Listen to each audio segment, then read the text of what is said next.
पुढे टॉप 9 मोठ्या घडामोडी।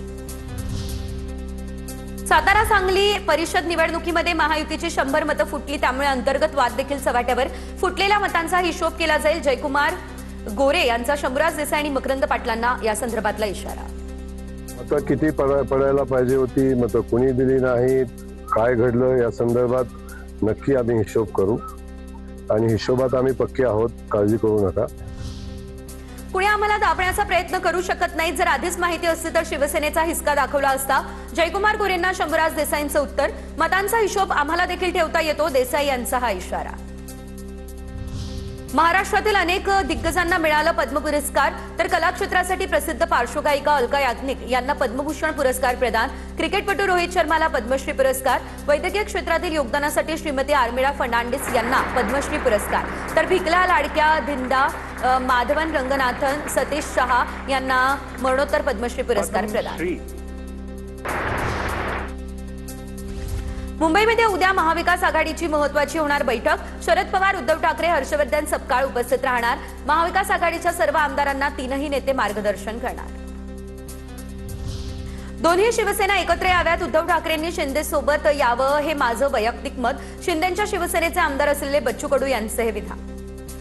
दोनही गोष्टीचं संशोधन करावं। मी तर म्हणतो आता दोनही शिवसेना एकत्र आली पाहिजे। माझं व्यक्तिगत मत आहे, हे पार्टीचं मत नाही, माझं व्यक्तिगत मत आहे। नागपूरमध्ये परिषदेच्या निवडणुकीत काँग्रेसच्या फुटलेल्या 42 मतांची हायकमांडकडून दखल। सूत्रांची माहिती, फुटलेली मतं ग्रामीण भागातली की शहरातली याचा देखील तपास होणार। काँग्रेसचे 172 मतं असताना अतुल लोंढेंना मिळाली केवळ 130 मतं। खासदार प्रतिभा धानोरकरांची काँग्रेसच्याच नेत्यांवर उघड नाराजी। उमेदवार मागे घेताना आपल्याच नेत्यांना दबाव होता का? चौकशी व्हायला हवी धानोरकरांची, हायकमांडकडे या संदर्भात मागणी। चंद्रपूर महानगरपालिकेतील काँग्रेस गटनेतेपदाच्या भाताला नवीन वळण। विभागीय आयुक्तांनी दिलेल्या आदेशाला हायकोर्टानं स्थगिती दिली। विजय वडेट्टीवारांसह राजेश अडूर यांना तात्पुरता दिलासा। काँग्रेसच्या नेत्यांमध्ये विसंवाद, काँग्रेसला त्याचा फटका निवडणुकीत बसला। कृपाल तुमाने यांची प्रतिक्रिया, मुख्यमंत्री आणि उपमुख्यमंत्र्यांवर विश्वास ठेवून विदर्भात महायुतीचा विजय झाल्याचाही दावा।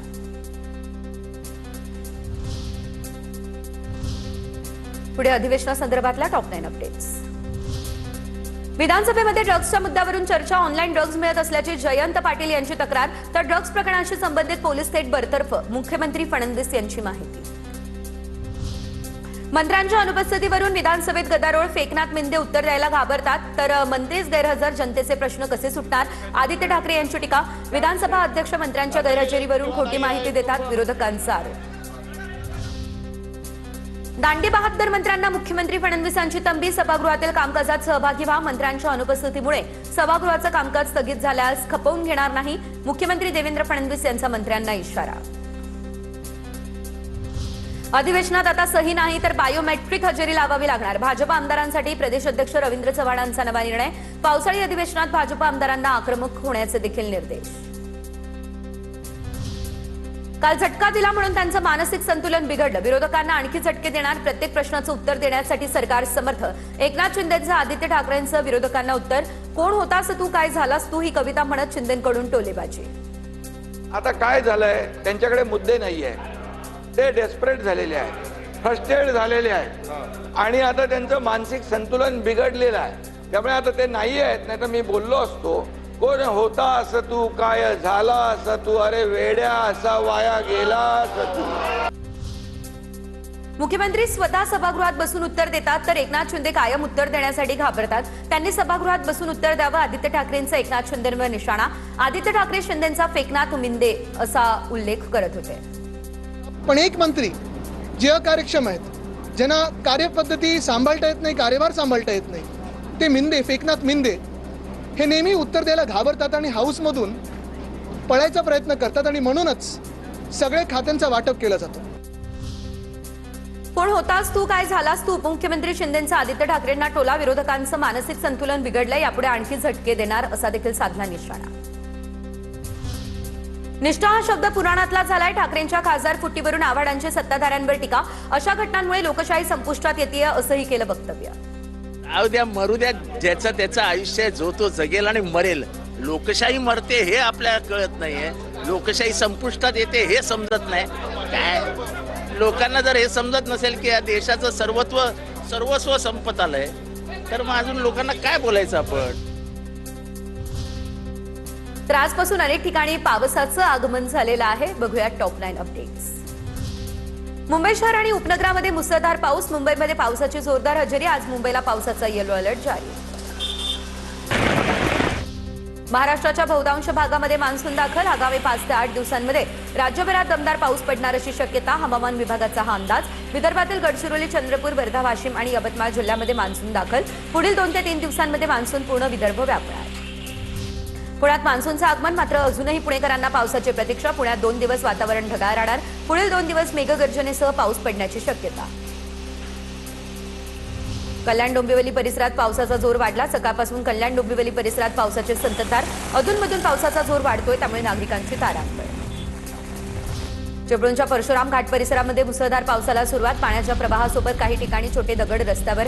धरणे, नदी नाले आणि जलस्रोतांमध्ये पाण्याची आवक वाढण्यास सुरुवात. नवी मुंबईमध्ये रिमझिम पावसाला सुरुवात. जुईनगर, बेलापूर, सानपाडा, पनवेल परिसरामध्ये पाऊस, तर नवी मुंबईमध्ये सर्वत्र ढगाळ वातावरण. साताऱ्यामध्ये पावसाचं आगमन. शेतीच्या मशागतीसाठी समाधानकारक पाऊस. पूर्वेकडील मानखटाव परिसरात पाणी टंचाई देखील कमी होण्यास मदत यामुळे होणार. नाशिकच्या बागलाण तालुक्यामध्ये मुल्हेडसह परिसरामध्ये मुसळधार पाऊस. दमदार पाऊस झाला. पावसाच्या प्रतीक्षेत असलेल्या शेतकऱ्यांना दिलासा मिळाला. पावसाअभावी खोळंबलेल्या पेरण्यांना आता यामुळे वेग येईल. नाशिकच्या देवळा या ठिकाणच्या खालप परिसरात ढगफुटी सदृश्य पाऊस. पावसामुळे शेतकऱ्यांना दिलासा. काही भागात शेतीचं मोठं नुकसान झालं.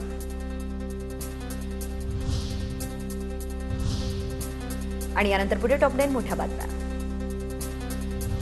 कोल्हापूरमधील कृष्णा नदीवरील उपसाबंदी 26 जूनपर्यंत शिथिल. तर याच मागणीसाठी आमदार राजेंद्र पाटील यड्रावकर आणि उल्हास पाटील यांनी मंत्रालयात घेतली जलसंपदा मंत्री विखे पाटलांची भेट. भेटीनंतर मंत्र्यांच्या जलसंपदा विभागाला सूचना. शेतकऱ्यांना मोठा दिलासा. चंद्रपूर जिल्ह्यात तब्बल 70,000 मतदारांची नावं वगळली. एसआयआर अंतर्गत जिल्ह्यामध्ये 86.56% आता मतदारांचं मॅपिंग. 30 जून ते 29 जुलै दरम्यान एसआयआर अंतर्गत बीएलओच्या घरभेटीचा कार्यक्रम. सर्व प्रक्रियेनंतर अंतिम मतदार यादी 7 ऑक्टोबर 2026 रोजी होणार प्रसिद्ध. जळगाव महापालिकेकडून 15% पाणी कपातीचा निर्णय. भविष्यात पाणी टंचाई भासू नये म्हणून निर्णय. आयुक्तांची माहिती. शहराला पाणी पुरवठा करणाऱ्या वाघोर धरणामध्ये सध्या 62% एवढा पाणीसाठा. मात्र कमी पाऊस झाल्यास नियोजनाचा भाग म्हणून निर्णय. एमआयडीसी कडून पाणी पुरवठा कपातीची घोषणा. डोंबिवली औद्योगिक क्षेत्र, तळोजा एमआयडीसी, कल्याण डोंबिवली महापालिका, उल्हासनगर नगरपालिका आणि परिसरातील इतर ग्रामपंचायतींना होणारा पाणी पुरवठा बंद राहणार. बुधवारी मध्यरात्रीपासून शुक्रवारी मध्यरात्रीपर्यंत 48 तास पाणी बंद असेल. दीक्षाभूमी स्मारक समितीच्या अध्यक्षपदी विलास गजघाटे यांची निवड झाल्याची अधिकृत घोषणा. गेल्या काही काळापासून समितीच्या आर्थिक व्यवहारांमध्ये अनियमिततेच्या आरोपांमुळे समाजामध्ये नाराजीचं वातावरण. या पार्श्वभूमीवरती भंते ससाई यांच्या जागी गजघाटे यांची निवड. केज तालुक्यामध्ये विलास घुलेच्या हत्येनंतर नातेवाईक देखील संतप्त. मंत्री पंकजा मुंडेंनी संतप्त नातेवाईकांसोबत संवाद साधला. संतप्त नातेवाईकांकडून 5 वेळा रास्ता रोको आणि 3 वेळा पोलीस ठाण्यात ठिय्या. वाद सोडवण्यासाठी गेलेल्या विलास घुलेची हत्या.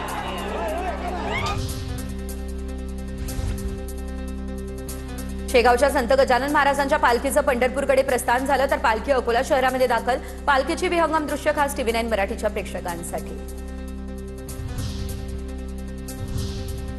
पुढे बघा टॉप 9 महत्त्वाच्या बातम्या. पुणे पालिकेमध्ये 2021 मध्ये समाविष्ट गावांच्या विकास आराखड्याला मान्यता. पालिकेच्या विशेष सर्वसाधारण सभेत आराखड्याला मान्यता.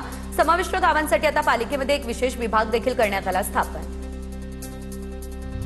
पुणे जिल्ह्यातून जाणाऱ्या पालखी मार्गावरील ग्रामपंचायतींना ग्रामविकास निधी मंजूर. 3,32 लाख रुपयांचा निधी देखील सुपूर्द. तर स्थानिक सोयीसुविधा उपलब्ध करून देण्यासाठी हा निधी उपलब्ध करून दिला आहे अशी देखील माहिती. राज्यातील ITI कॉलेजच्या पसंती क्रमासाठी विद्यार्थ्यांकडे आज शेवटचा दिवस होता. शेवटचा दिवस असतानाही हजारो विद्यार्थ्यांनी ही प्रक्रिया पूर्ण केलेली नाही. यंदा प्रवेशासाठी आता तब्बल 1,89,071 विद्यार्थ्यांनी नोंदणी केली असल्याची माहिती आहे. फिनटेक कंपनी क्रेडचे संस्थापक कुणाल शहा यांची व्हॉट्सअपच्या ग्लोबल हेडपदी नियुक्ती. मेटाकडून घोषणा. मावळते प्रमुख विल कॅथकार्ट यांची जागा घेणार. द एशियाटिक सोसायटी ऑफ मुंबईच्या निवडणुकीला पुन्हा मुंबई उच्च न्यायालयामध्ये आव्हान. मतदार यादीतून सदस्यांना वगळल्याचा आरोप करत दाखल याचिकेवर न्यायालयाकडून दुरुस्तीची परवानगी देत सुनावणी. आठवडाभरासाठी तहकूब. तर 4 जुलैला आता निवडणूक देखील या संदर्भातली पार पडेल.